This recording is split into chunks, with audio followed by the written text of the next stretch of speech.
আপন কিরে কারো লাইগা সোনার জীবন তেনা তেনা করলাম। ছেলে মেয়ে আপন না, নিজেও তো নিজের আপন না। এবার মুসলিম শরীফের একখানা হাদিস পাইলাম, সাতসিনার খুতবার মধ্যে আছে গো, পাগলের মতো দৌড়াইয়া যাইয়াম আদম নবীর কাছে। ও আদম নবী, হাসরের ময়দানে বড় পেরেশান, একটু মেহরবানি করেন না, কারণ আপনি তো আমাদের প্রথম পিতা। আদম নবী কইব লাস্তুলাহ, ফাটতাম না রে, ফাটতাম না রে, আলাইকুম বি মুসা কালিমুল্লাহ। এটা মুসলিমের হাদিস। মুসা কালিমুল্লাহর দরবারে যা, হাসরের ময়দানে আমার নবী ছাড়া সকল নবীরা নাফসি নাফসি করব রে। হাসরের ময়দানে নবীরা নিজের গুনাহগার বলবো, আসলে কিন্তু গুনাহগার না।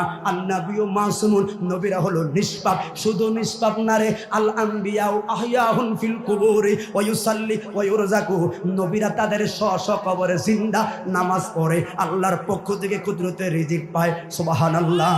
ওরে বন্ধুরে, তোরে নবীরা যেমন আদম বললেন রব্বানা যালামনা আনফুসানা, আল্লাহ মাফ করেন, জুলুম করছি, অন্যায় করছি। এখন এই ফতোয়া কি আমরা দিলে ঈমান থাকবো? এটা আদম নবীর হিসাব। এই জন্য হাসরের ময়দানে সকল নবীরা নিজের গুনাহগার বলে দাবি করব, এটা পজিশন বাড়ানোর জন্য।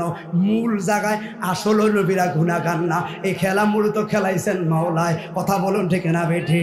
ওরে বন্ধুরে, আদম নবী ফাত্তা দিত না আলাইকুম বি মুসা কালিমুল্লাহ। মুসা কালিমুল্লাহ কয় ফাত্তান না, ফলে একটা আসার দিয়ে মারি আছে মামলা, অতে ফাত্তান না। আলাইকুম বি ইব্রাহিম খলিলুল্লাহ, ইব্রাহিম খলিলুল্লাহ কয় ফাত্তান না। কয় কারণ কি? কয় আব্বার মুক্তি ব্যস্তাম গেছি বাজারও, ওই জায়গায় কিছু কথাবার্তা হয়ে গেছে, ফাত্তান না। আলাইকুম বি ঈসা রুহুল্লাহ, ঈসা রুহুল্লাহ কয় ফাত্তান না, বাবা সারা জন্ম নিলাম মরিয়মের ঘরে রে। এবার কত লোকে আল্লাহর বেটা বইলেও কইছে, ইজ্জত কি আমার আসেনি? আলাইকুম বি নূরুল আলা নূরুল নবী, দৌড়ে আযা নূরের নবী দরবারে।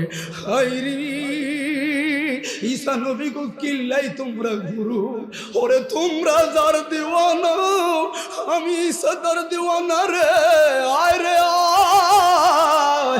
এই জন্য তো বললাম শেষ নাই কোনো বন্ধু গো, নাই দরদি নাই, কঠিন দিনে আমার নবীজি বিনে। তোর হিসাব মিলাইয়া দেখলাম আপন একজন আমার নবী। কথা বলে ঠিক না বেটে? ওই নবীকে ভালোবাসা মসজিদ কি ধরবেন না ছাড়বেন? ওই নবীকে ভালোবাসা সুদ কি ছাড়বেন না ধরবেন? সুদের ওয়াজ করলে কি করে জানেন? কিছু কিছু মাহফিলে সবাই কমিটি আছে, সুদের ওয়াজ করলে সকালবেলা কি করবেন? ওয়াজ কোন এত হওয়াদার হয় না, এত ভালো হয় না। কি বে কি কই ওয়াজ বালা হইছে, বক্তা বালা, আমরা কোন না হাতে তো ভালো লাগে না। কারণ কি জানেন? হেতা লাগছে। ঠিক ঠিক ঠিক। কিছু কিছু সিনিয়ররা বিরোধী সকালবেলা লাগবে, আসেনি ঠিক? আরে রোজ হাসরের ময়দানেতে রব্বুল আলামিন ওয়াহিদুল কাহার বলিয়া সাজিব হাকিম, থাকিব না দয়া মায়া স্নেহ মমতা, সেদিন কেউ হবে না কারো জন্য যাবিন দাতা। হায় হায় হাহাকারে কইরা যাবে দুনি, পিপাসায় ফাটিবে সাথে মগজ গুলে পানি, কান্দিতে তাকিব সেদিন আদমের আওলাদ, কান্দিয়া জানাইব মোরা মোদের ফরি। এই আমরা কান্দিয়া দৌড়াইয়া যাব আদম রয়ে যেখানে। যদিও এটা গজলের ভাষা, আসলে এটা মুসলিম শরীফের হাদিস। আদম নবীর কাছে যাব মুক্তির কারণে, আদম বলবে পারিব না, নিজে গুনাহগার, সাবধান। এটা আমি বলছি, আদম যে বলবে নিজে গুনাহগার, এটা নবীদের ভাষা। মূল কথা আমাদের ঈমান আকীদা হলো আন্নাবিয়্যু মাসুমুন, নবীরা নিষ্পাপ। এটা ভাঙ্গা না দিলে সকালবেলা কইব তোরা হুজুর আনছত্রে, তোকে হুজুরা নবী করে গুনাহগার হইয়া গেছে। এই জন্য কথাটা বারবার রিপোর্ট করলাম। আদম বলবে পারিব না, নিজে গুনাহগার, আমার কি আর শক্তি আছে করিতে উদ্ধার। সৃষ্টি কইরা রাইখা দিল জান্নাতের ভিতরে, গন্ধবে খাইতে নিষেধ করলো আল্লাহ ফরওয়ারে, এর নিষেধে না মানিয়া গন্ধবে খাইলাম বেহেশতে। এই জন্য গুনাহগার হইলাম হাসরের মাঠেতে। আদম বলবে নাফসি নাফসি,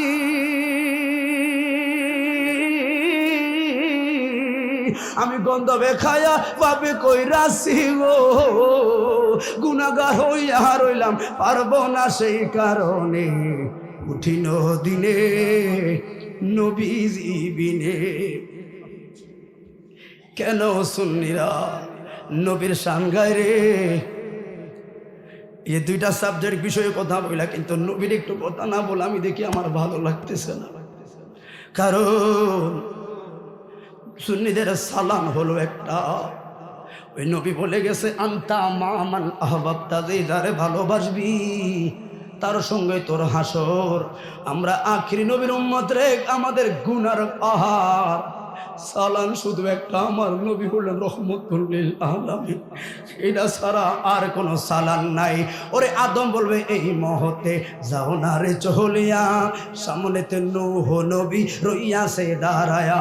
ওরে নূহ বলবে পারিব না, নিজে গুনাহগার, আমার কি আর সাধ্য আছে করিতে উদ্ধার।